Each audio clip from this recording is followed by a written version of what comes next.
So there's a question that I like to ask my friends when I'm getting to know them or if I want to know more about them.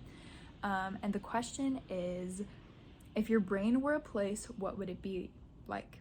What would it be like? And I like to ask this question because I think it tells you a lot about who a person is and how they think about themselves and how they interact with other people. So, I've gotten some really interesting answers from this question. A couple of my favorites being things like a highway system or a factory, to things like a galaxy or like a mystery house or like a piece of art, like a sculpture. And I think that's really fun. And I just kind of want to share it and talk a little bit about it. Yes. So I double checked with a couple friends recently and I've gotten some other interesting answers. Some include a cubicle that's split in half with a dark side and a light side, and the Bruce Banner mindscape, and the Gardens of Babylon, an airport, a mystery house, a galaxy, and a cute cottage with a really scary basement. And I really like all of these answers, and I think that they're really representative of the people who I talk to about it. And I think I just kind of want to delve into different aspects that it can reveal about someone, like using my own example. My answer that I tell people when they ask me, oh, well, what's yours? After I ask them the question, because nobody else ever asks me this question. My answer is like, it's just a big abandoned house covered in like plants and ivy, and it's flooded, and there's just a whole bunch of stuff like left behind in this house. And like, you know, there's holes in the roof, it's falling apart, it's dilapidated, all these things, but it's still standing. And that's kind of how I feel about myself and my life. And, you know, it's just like, I feel towards myself that there's a lot unexplored. There's a lot of things that I've left behind and not really looked into about myself. And then, you know, it's still standing, you know, the bones are good, it's not falling to the ground quite yet.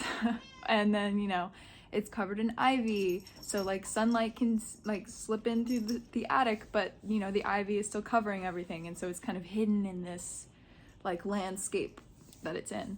And I feel like that's representative of me. I'm not particularly open with people all the time when I first meet them, so it's like my shield is my ivy. And you know, part of my mansion is flooded, because it's like I've had stuff happen in my life that's made things harder, but I haven't let it completely destroy me yet.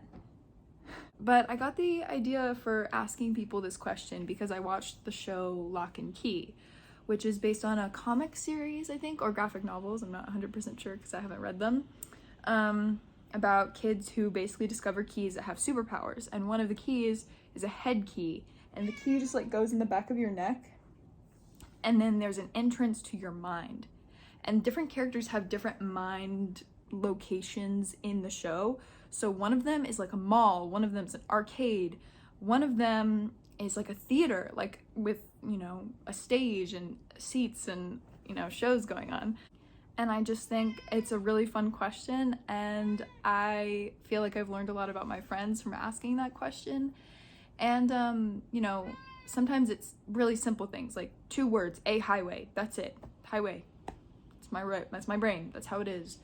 And sometimes it's more complex, like my answer, like with lots of extra things, but I've also thought about my answer in the way that I see the question as well. So people who think less hard about it might have more interesting answers because it's just off the tip of their tongue. My brain's a galaxy, my brain's a solar system, whatever. So I guess I just wanted to make this quick video to talk about that because it's something I like to think about, and it's something that I think is really fun when you're exploring character development, or if you're reading about a character. Especially like one thing that just popped into my head was the movie Inside Out. Riley has like her islands in her brain, so maybe for her brain is a collection of islands, and as each one falls and sinks, she's like, you know, her life is falling apart. So I feel like it's applicable to most people, and it's a good fun question.